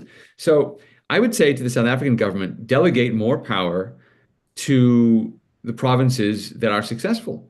And for example, in the Western Cape, let the Western Cape do more of what it's doing in terms of investing in alternative power generation, and let them become a more liberal economic zone. Let them have greater freedom from regulation and labor laws, because the world wants to invest in South Africa if it can get around the BEE requirement that you have to give up 30% of your company or whatever it is as soon as you arrive, or that you have to deal with these unions that basically make it impossible for companies to manage their workflow. Give power to provinces to set their own policies on issues that have thus far been national. That's what I would do if I were the South African president. So, Joel, we've got lots of questions coming in. Everyone seems to have the same question, and I'm not going to pose it to you, because the question that I know they what asked, it is. The answer is I don't know. That's the answer. Okay, but I presume the process would be the Secretary of State has been appointed. I presume Ryan Frame, who I believe you know as well, tells me that the Under-Secretary of State for African Affairs should be appointed next before any African ambassadors. But the one question is, if you were offered the job, would you be willing to accept it? Yes. And the other question that keeps on coming back is, South Africa has appointed an ambassador to the United States, Ibrahim Rasool. He has previously expressed great support for Hamas and Islamic Jihad and many of the other radical groups within the Middle East. How should the United States react to a South African ambassador whose credentials, I believe, were accepted on the 13th of January, shortly before Biden left office? But how would a Trump administration react to a South African ambassador who has been so hostile towards American interests? Well, I'm fairly sure the South African government knew who it was appointing before it sent its ambassador and knew what his views were. So it has made a statement about its own views in appointing him. I don't think that genie can be put back in the bottle. So there is an article that's out there this week from a couple of fairly well-respected foreign policy gurus in the United States saying that Trump should actually reject the credentials of the South African ambassador. That's one point of view. The other point of view is the credentials have been accepted. We don't tend to go around telling diplomats that they have to go unless they've really committed egregious crimes. I mean, we understand that you have diplomats from countries you disagree with. You're not going to. If we had to waste time picking and choosing diplomats based on their political views, I think it would just preoccupy the State Department far too much. Sorry, here go the energy-friendly lights again. Typical California. We're so energy-friendly that we don't have electricity. It's not an unfamiliar problem in South Africa. But look, I think that having an ambassador like that is a statement about where the South African government stands, and that needs to change. I mean, those are the policies that South Africa embraces as a government. You know, Ibrahim Rasool posted proudly that he got a scarf or something from the leader of Hamas, who was then assassinated in Tehran. You know, well, South Africa is aligned with the leader of Hamas. I mean, the ANC has met with the leadership of Hamas, so it's not like he doesn't In fact, represent. they invited the leadership of Hamas to South Africa in Yeah. November 2023, and shortly after the 7th of October attacks, Naledi Pandor called Hamas to, as Hamas says, congratulate them on the success of the Al-Aqsa flood operation, the invasion of Israel. Yeah, you know, so I don't think it's really the role of any country to tell another government who it's going to send, unless they're, you know, some kind of serial killer or something like that. I mean, you know, there really is in international diplomacy, there's a lot of leeway for who countries send to other places. The issue is really, why was he sent? And why did they choose that person? There could be a million reasons, and I can't read the minds of whoever sent Ibrahim Rasool. But I have to think that one of the things they thought was going to happen was that Donald Trump was going to lose. I think they may have, and I believe he was sent before the November election, or at least he was named ambassador. I think they made a bet that was wrong. I think they anticipated a further movement to the left if the Biden administration or then the Harris administration continued in office. And so they sent an ambassador who could best manage that policy process with regard to South Africa and perhaps entice the United States further into, you know, what is becoming the anti-Israel camp, and sort of the left-wing camp, and maybe obtain more aid in that sense. I have no idea. I don't know what their strategy was. I just think they made the wrong bet. And now the approach is to say, well, you know, Trump won. We'll just do what we did the last time he won. You know, when he won the first time, South Africa said, well, let's go to our friends in Congress and we'll work with them instead. Or let's go to our friends in the State Department. We'll work with them instead. Or let's go to our friends at USAID. Well, that worked the first time, but now Trump has figured it out. So the people at USAID are now run by the State Department. The people who used to run the State Department are now Trump loyalists. They're not just people who've been there forever. And Congress is not on your side anymore, at least if you're the ANC government, because the Democrats are upset with South Africa's conduct on Russia and China as well. So I just think that these typical strategies of coping and finessing these policy differences just aren't going to work anymore, whoever the ambassador is. Can I ask you a question? Don't you Sure. don't you think that a more nuanced approach might work better? That by, you know, you're associating the government with the whole of South Africa, and we've seen the ANC's deteriorating in support every year after year. Shouldn't America be supporting, you know, good forces for good in the country that could actually help, you know, reduce the ANC's power and make South Africa strong and promote a more Western approach for the country? Don't you think you're throwing out the baby with the bathwater? And there's a scope for a much more nuanced approach where you support NGOs and organizations in the country that are fighting for many of the same things that America would like to see. You know, I can't rule that out. It's just that, how do you do that really? I mean, you have to deal with the government itself, and it's also a national unity government. So it's a government that represents the government and the opposition. So, you know, in a sense, the whole country is on the hook for the policies of the government. Now, having said that, I'm aware of the criticism that says if AGOA changes, then the people who will suffer the most are South African farmers and South African manufacturers. These are actually the most pro-Western constituencies in South Africa.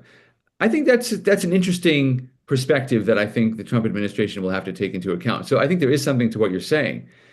But at the same time, once you try, look, I'm not opposed to what you're saying, but I don't think you can be less blunt than you have to be with the government itself, and just be absolutely clear that what they're doing is unacceptable. And it's unacceptable to us on the world stage. We think it is also unacceptable domestically. This is not how successful countries run their affairs. Now, South Africa is a sovereign country, can decide to do what it wants, but it will not be as useful a partner if it is not a strong and prosperous and growing country. It's just not going to be as useful to us. So if you do choose a different path, if you choose to go with China, or you choose to go the path of racial redistribution and expropriation and so forth, well, that's a choice you're making that will affect your ability domestically to be useful to us or really to anybody else. Joel, can I squeeze in one very last question? Yeah, sure. because this week I think Donald Trump surprised many people with his solutions to Gaza and the Middle East conflict. Is this a well thought through policy? Is this something that came off the cuff? What do you think of these very different ideas and their chances of success? From the outside, it looks like nice throwaway ideas, but they throw away ideas without any hope of success. Or has he physically changed the paradigm, the way we think about the Middle East? Well, whether it's true or not that the United States is going to have an ownership stake in Gaza, I think it's actually a brilliant idea for a number of reasons. First of all, the best analogy I heard in some ways was an analogy that argued essentially what he's doing is he's trying to get other people to do something about Gaza. So by announcing this really radical proposal for American ownership of Gaza, he's trying to get the Arab countries to step up. In the same way, and this, forgive the gendered nature of this analogy, but there was a woman who said to me, it's like when I want my husband to repair something, I tell him to show me where the tools are, and then I'll do it myself. And then he gets so irritated that he gets up off the couch and does what I wanted him to do anyway. So I think Trump, in a way, is saying, okay, I'm going to do this myself since none of you seem to be willing to do it. And the idea maybe is that the Saudis and the Emiratis then come forward and do it. There's another factor here, which is a real estate factor. If you take a piece of property that nobody wants and you suddenly decide that you're going to put an offer in on it, you've suddenly increased the value. And then there's a chance someone else might come in and try to buy it as well. Once someone shows an interest in owning something, it raises the value of that thing. Gaza has been written off as a kind of hellhole, Israel's problem, nobody cares about it. But once Trump says, hey, I want to own it, then other people say, well, wait a minute, maybe there is some value there. It's in the right place. It's near some very good things like the Israeli economy. It's on the Mediterranean. It's near some Russian naval bases. We might want to be near those. So suddenly people are taking a look at it and say, hey, what does Trump see in this property that he wants to own it? So it actually increases the chance other people will invest in it. And then finally, in a last resort, if the United States does control it, I think it's the most effective way to make sure that Hamas doesn't get in. Gaza is not Iraq with open borders where you can smuggle terrorist material very easily. I mean, with Trump and Egypt and Israel there, I think Gaza is actually manageable. And then the what he wants to do is move a lot of the Palestinian population out to somewhere else. That's very controversial, but Gaza is too crowded as it is. It's not been allowed to expand anywhere else. And so maybe he's right that and they don't necessarily have to go to Egypt or Jordan. They could go elsewhere. I heard Israeli diplomats talking about Indonesia. Indonesia wants to do a deal with Israel. That could be part of the deal. I made a proposal that was rejected by some of my Israeli friends, which was that, well, why don't we just build a new city or two in the West Bank inside the area that's earmarked for a Palestinian state? Just move some of the Gaza residents there. That way, you're not transferring anybody out of the population of a future Palestinian state. You're not precluding a Palestinian state. You're just moving people out of this strip of territory, which really just is a problem for everybody. You allow some people to remain, those who are nonviolent and aren't going to shoot rockets. But the Israeli counterpoint was, well, yeah, you're just moving all the people who want to shoot rockets to the West Bank, which is closer to Jerusalem and closer to Tel Aviv. So look, I think it's complicated, but what Trump has done essentially is he's shaken the box. And what he said, we're not going back to the paradigm of sitting down with the Palestinian Authority, which also supports terrorism, and begging them, pretty please, won't you take out the garbage and run the schools and run the hospitals?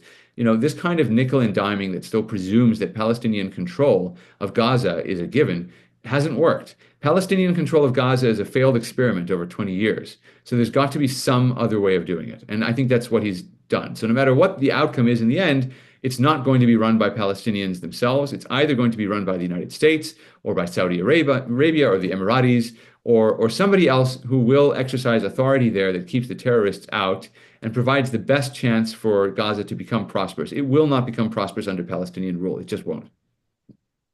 Joel Pollack, you've provided us a great thought-provoking evening this evening. We're going to ask Sarah Gond and Stephen Cruz to join us. We're going to be discussing for the rest of the evening some of the perspectives that you've given us and the views and the South African perspective to all of us. But you've been so generous with your time, and I think it's time you and your wife came home. We're waiting for you here. All right, well, you can write to the White House. I think their address is at whitehouse.gov. You can 1600 Pennsylvania Avenue. I think we're there. All right. Thanks, guys.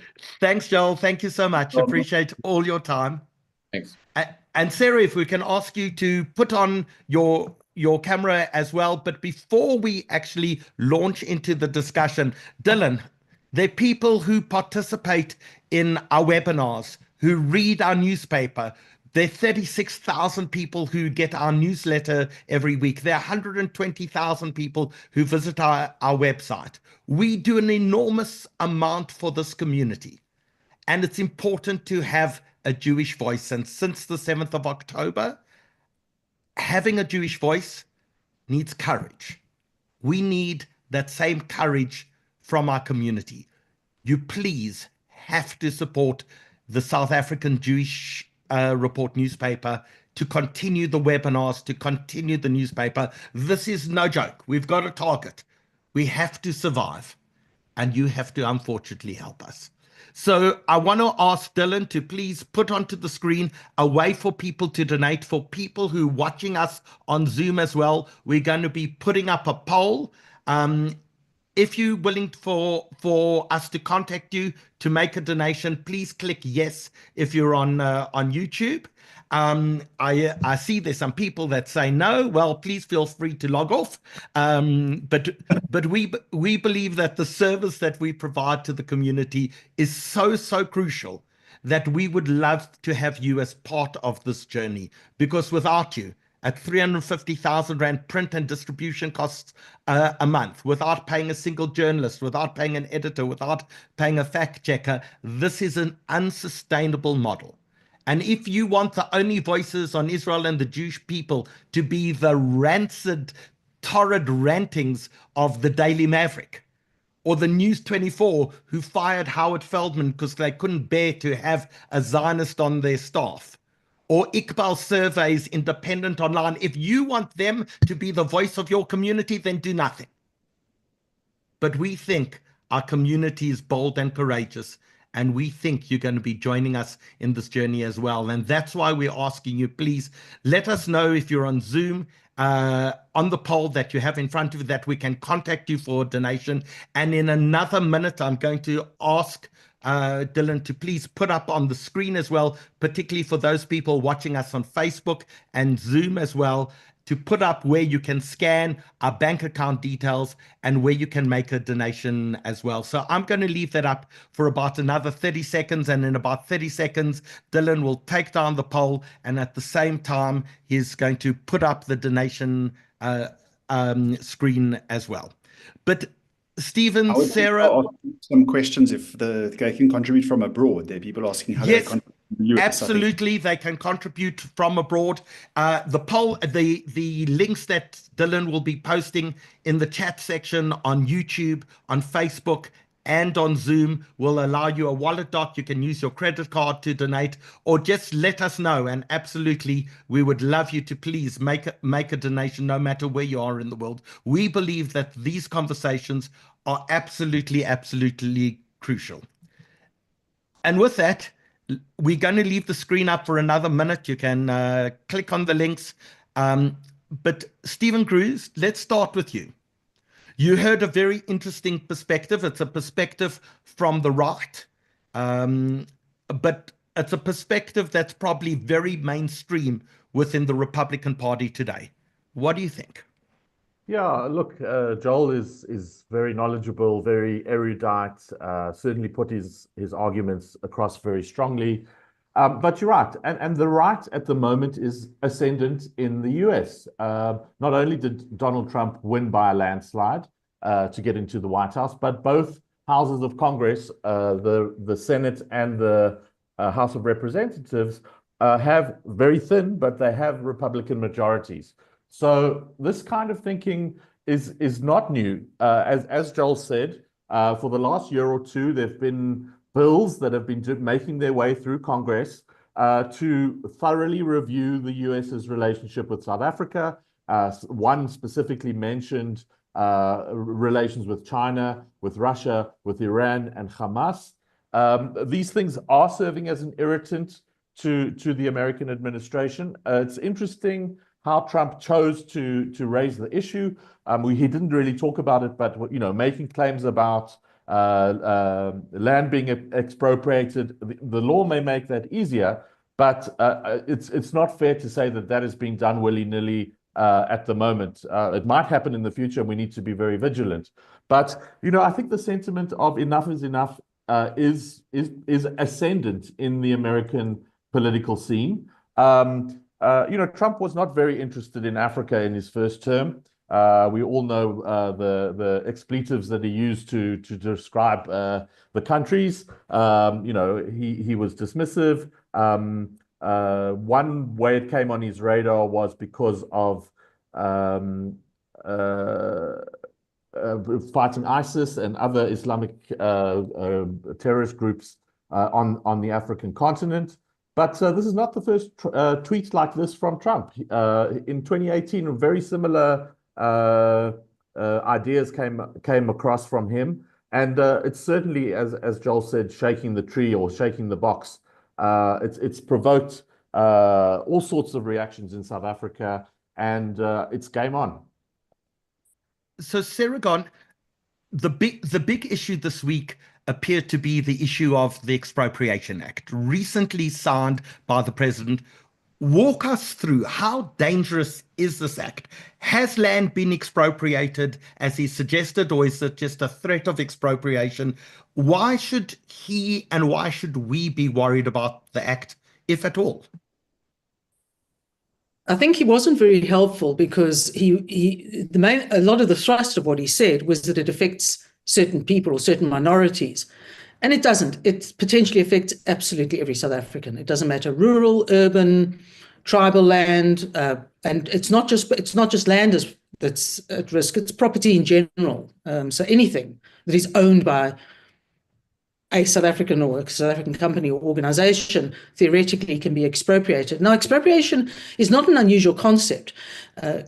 Countries worldwide have expropriation laws on their books in order to, for example, very commonly build roads, public roads. It needs access to land that would make the building of a road feasible, should be of economic benefit to a country, and it may involve having to get into expropriation, to expropriate land to do so.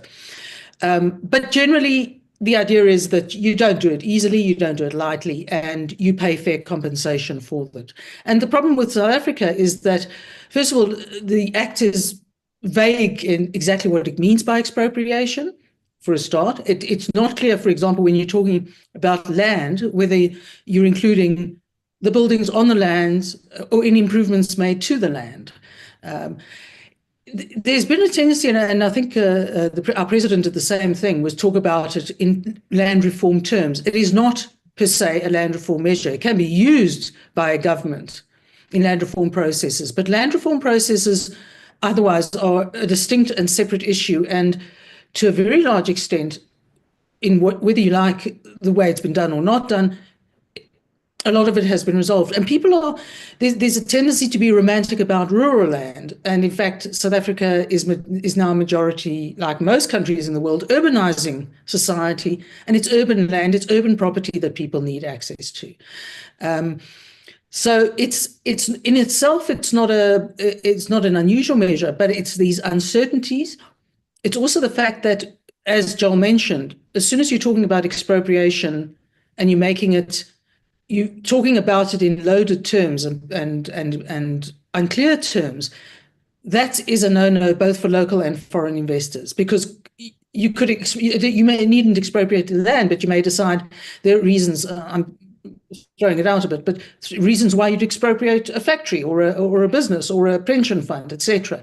So it's not confined to land, but it is one of the great no-nos for investors. They can put up with actually a lot of problems in a country that they choose to invest in, but knowing that they have property rights, knowing their property rights are secure and that they would be really not easily challenged, that is the big problem with expropriation without compensation, with the idea of expropriation without compensation. So the key problem is twofold, as I understand it, just to reflect back to you. The one is the purpose for expropriation. That's because the Act says you can expropriate someone's land for land reform purposes. So your land tenure is not secure. That's the first thing. And the second is this idea they can expropriate without adequate compensation or any compensation at all. The actual issue of expropriation is not the problem. It's those two elements of it. Well, it's those elements, and because the term expropriation is not clear, one of our big concerns is whether it could lead to custodianship. Now, the ANC has already taken custodianship over water rights and mineral rights. So, in other words, to have access to water and minerals, you have to apply essentially for a permit to do so. Now, if that's expanded, essentially, what you're looking at is a government taking authority over a whole lot of rights that we believe private property rights are fundamental to growth and fundamental to what makes a society successful. And I think part of the problem may well be that the ANC looks to China as an example of not necessarily protecting those rights at all in its success. But China is China. You can't compare what we may or may not be to China. China is sui generis, if I can put it that way. And it also, by virtue of, if nothing else, of having a huge population, it's a very, very big market. Our fortunes really lie in the way that most countries become prosperous, and that is generally a free market, free speech, protection of property rights regime. And to get growth, those are the sort of rights that you have to be seen to observe and protect. Michael, you're a keen watcher of politics in South Africa, and the president convenes almost annually these big international investment conferences, and we hear about the hundreds of billions of rands that are going to be invested, which never seem to actually materialize. But when you do things like that, you expect the government policies to be the most friendly to those people who want to invest in the country. What on earth is Ramaphosa thinking when he does things like the Expropriation Act, where he supports Hamas, where he does all of these things that are going to tell anyone with any money that this is not a stable place to invest and get a return? Things going on in his head. And you know, the irony is that the Expropriation Act was actually signed while he was at Davos, which is the sort of centerpiece of international investor conference. You know, it's the global annual investor conference. So why he would sign the bill while he was actually at Davos with all the people that he needs to invest in the country is beyond me.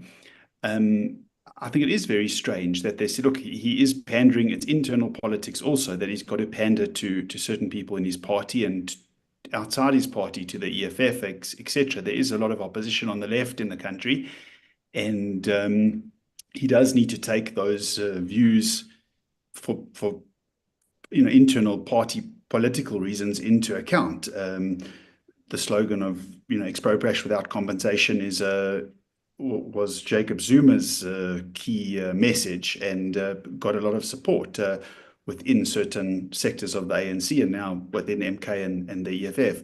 So, he sort of feels he's walking a little bit of a middle ground with this expropriation bill. He hasn't amended the constitution, and it was a watered down version of what some to the left of Ramaphosa would like. So he's also walking a tightrope, but he seems to give in quite a lot to the left-wing flank, at the expense of South Africans' economic interests, to be honest.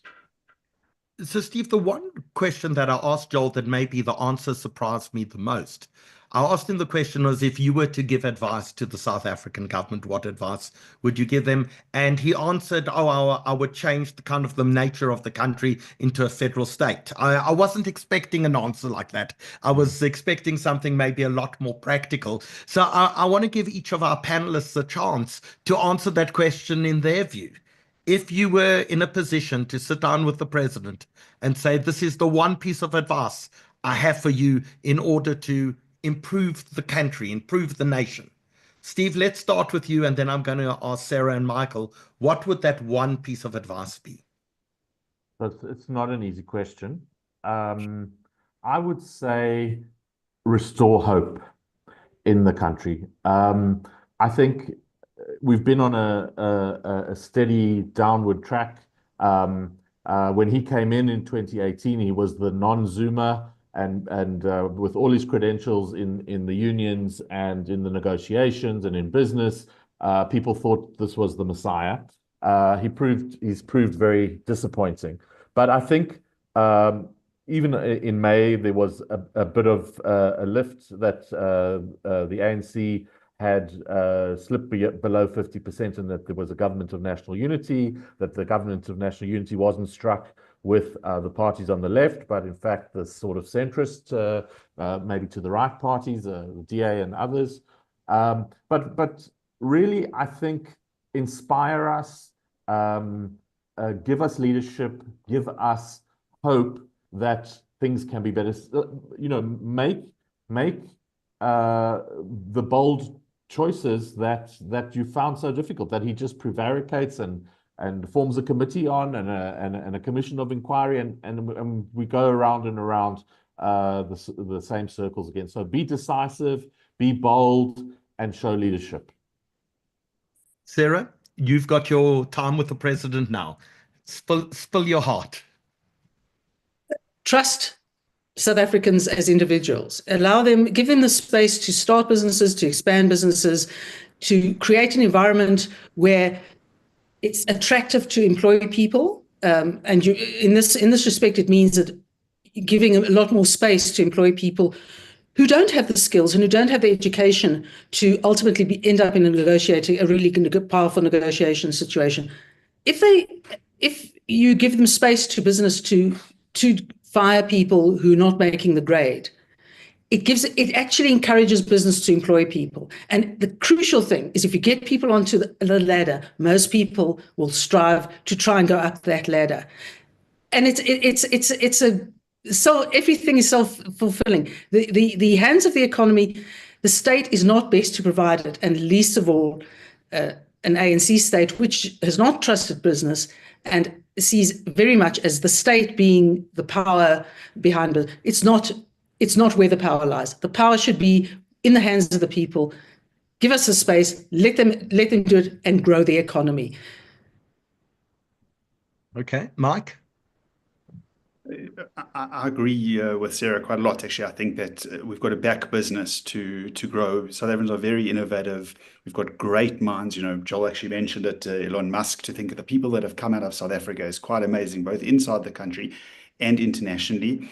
And the government's shown that it can't solve problems. They don't have the capacity, they don't have the people, they don't have the financial resources anymore. We've got quite a lot of debt, and so I think he's got to work with business to actually solve all of South Africa's problems, whether it's the ports, whether it's the roads, whether it's the railway, whether it's electricity, whether it's water. There's no way that the ANC is going to solve these big infrastructure problems on its own. And without those, the country is not going to function. If you don't have functioning railways, you don't have functioning roads, you don't have electricity, you don't have water, you don't have an economy. And he's got to work very quickly with business to bring in the resources and the skills to help solve those major infrastructure problems that we face. And of course, I would say to him, the Cold War is over. The time for ideology is over. If you want to attract investment, if you want to give business confidence, then start behaving in a manner that allows you to be part of the world. Don't make enemies out of people who don't need to be your enemy. And so with that, Mike, I want to ask, this is an entire cohort of South Africans, and I'm actually going to say Southern Africans around Trump that are probably keeping us on the agenda. Who are these people that have an interest in South Africa that surround Trump? Obviously, there's Elon Musk is the most prominent South African that's surrounding Trump and seems to have an inordinate amount of power within the administration. And I think he's had a difficult history with South Africa. He had a difficult childhood growing up here in South Africa, and I'm not sure what his feelings towards the country are actually, because of the sort of what happened to him here in his childhood. And also from a personal level, the Starlink issue that he was denied the opportunity to invest here, there could be a lot of sour grapes. So you have got someone who's very, very powerful in the administration, that's ex-South African, that knows the country well and comes from with a certain ideological view that that may be pulling internal policy with regard to South Africa quite strongly. But of course, it's not just him, because you have, for example, his new crypto czar, South African. You have Peter Thiel, who, well, he was in fact Namibian rather than South African. There's this entire cohort that surrounds him, and you have people like Gary Player, for whom these issues of ownership are very, very important to have, who have the ear of the president. And so it's going to be kept top of the agenda, I believe. Steve, when Joel said that AGOA is probably gone, was that a shock to you? Because I think many people thought it would be the last remaining thing to try to keep South Africa in the fold. Well, there's two things. One is South Africa in AGOA. That seems to have been settled to me that when we hosted one of the summits last year and there were moves to expel South Africa, it didn't happen. But the fact is, this is not a bilateral trade agreement. This is a law of the American Congress. It needs to, and it expires in September 2025, sorry, in toto.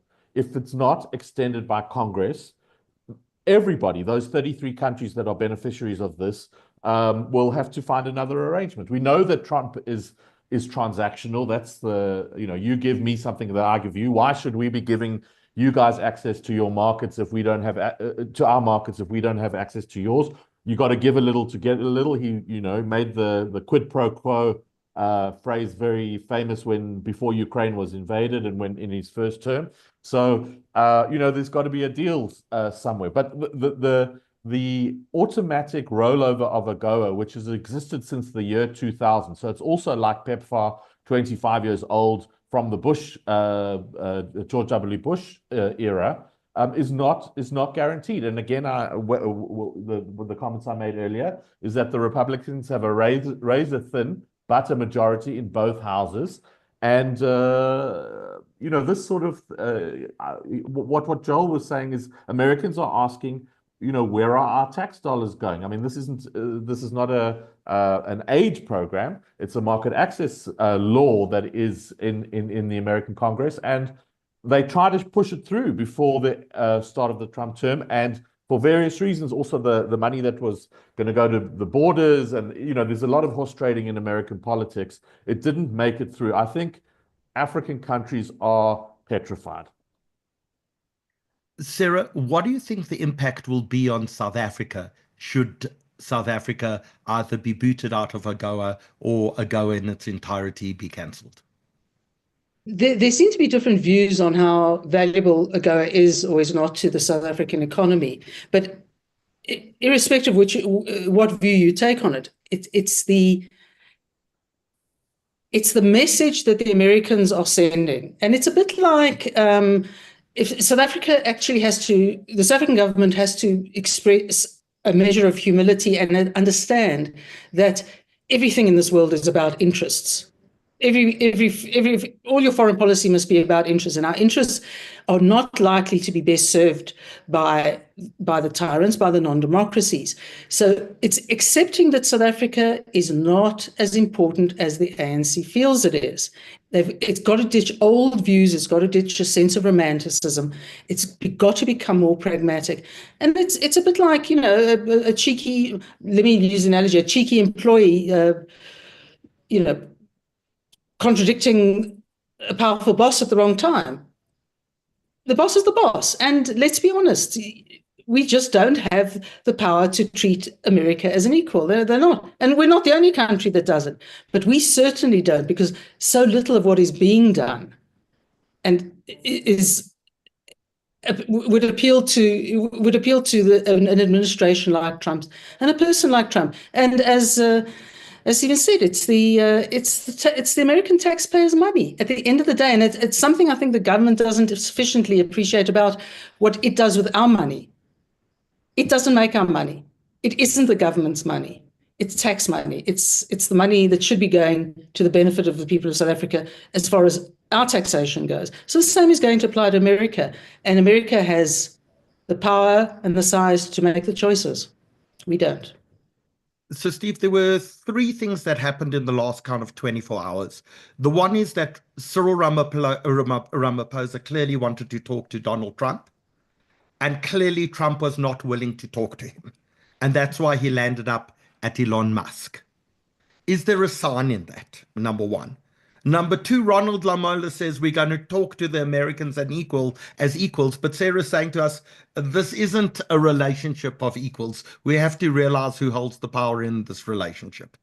And the third thing is Ramaphosa saying today this can be solved over a round of golf. I'm not quite sure how good Ramaphosa is at golf, or I'm not sure if Donald Trump is still cheating at golf or not. But those were three interesting comments of how we think we can solve the relationship. You're at the South African Institute of International Affairs. You watch the nuances in politics all the time. I'm reminded of I think it was in The Earth is Flat, or one of the Thomas Friedman books, when he said he used to be between Beirut and Jerusalem. People were shooting at him every day. And then he got assigned by the New York Times to the White House. And all he had to do was analyze the nuances of words. So help us analyze that nuance for us of what's really happening in the relationship now.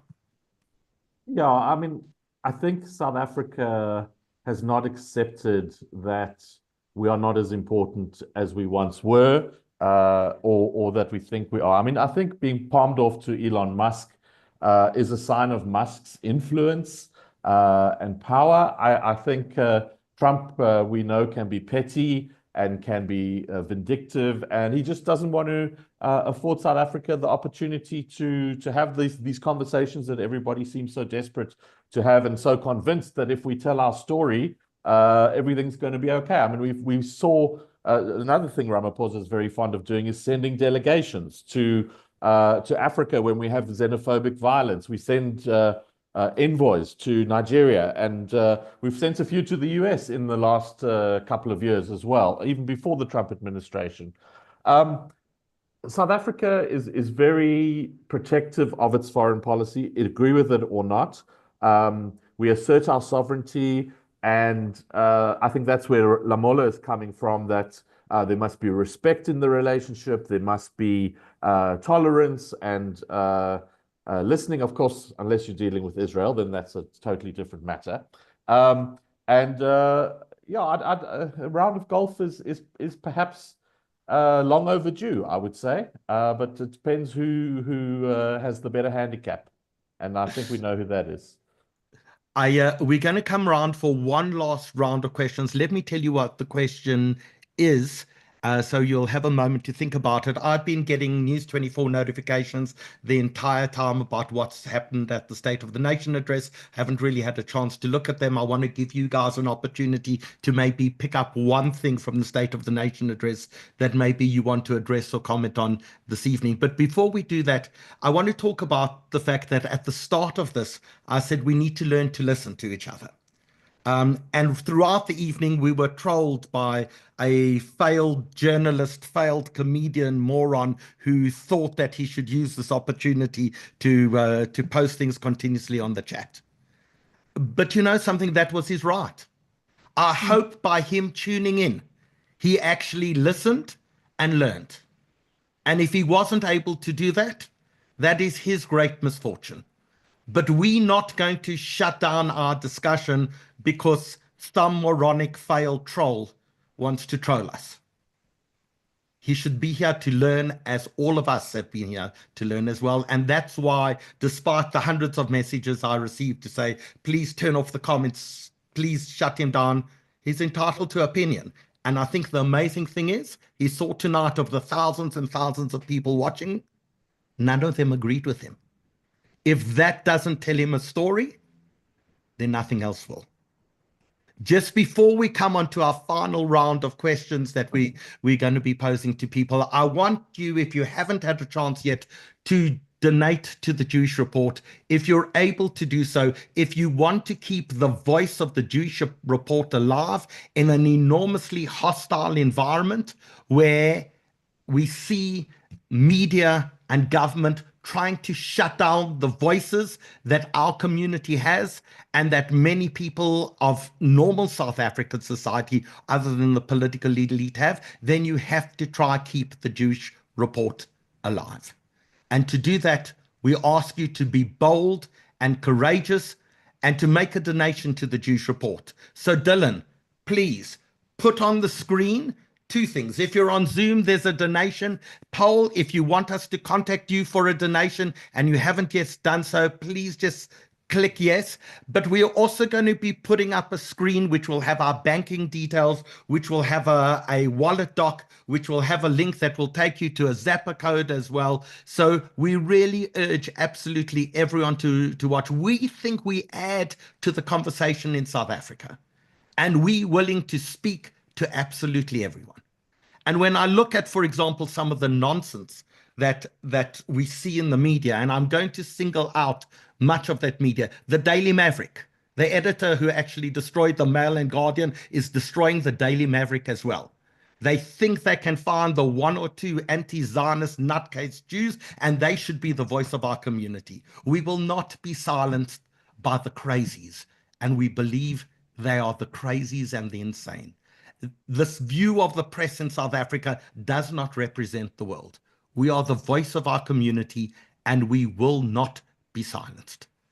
And the way to make sure of that is with your help.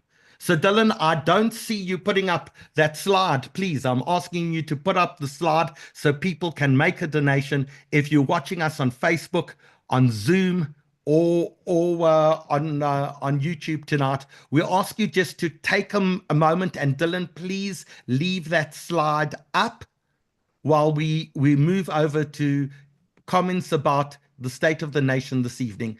Michael, let's start with you. Is that a fair thing for you to go first? What have you picked up from the News 24 other alerts about the state of the nation that you're happy about, concerned about, or indifferent to? So it doesn't look like much has changed, to be honest. It looks like it's a bit of a warm up and repeat from last year. I haven't had a chance to go through the whole speech, but it doesn't seem, we spoke about the need for transformation, for radical transformation in South Africa, the way the government thinks, for new ideas and new policies. But it looks like it's really just a microwave meal that's been warmed up, the same thing he delivered last year. And he sort of doesn't seem to have made much changes on most of his, the same positions he's held for most of the years he's been president. So I don't think there's anything, from what I can see, meaningful that's come out of it. Sarah, was this, from what you can see, a speech of the state of the government of national unity, or was this an African National Congress State of the Nation address?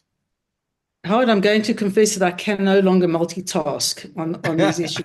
I'll have to get to the SONA afterwards, but I'm going to exercise a little bit of chutzpah and just pick up on the point you made about free speech. Being the director of the Free Speech Union of South Africa, I can only echo that however awful speech may or may not be, the freer the speech with as few restrictions, the better, because you can't deal with problems if you don't know what they are. And one of the things that South Africa does have, and it kind of leads, particularly in the Anglophone world, is it has a robust free speech. I know that some politicians would rather we didn't have, but it's something that was let out the bag in '94, and we won't easily give it up. And as South Africans, we have become used to, and we must continue to exercise that free speech. But on the SONA, I'll have to pass it on. Okay. Steve, can you multitask? No, I was so riveted by our conversation here that unfortunately I don't get the same alerts that you do, so I haven't had a chance to look at it.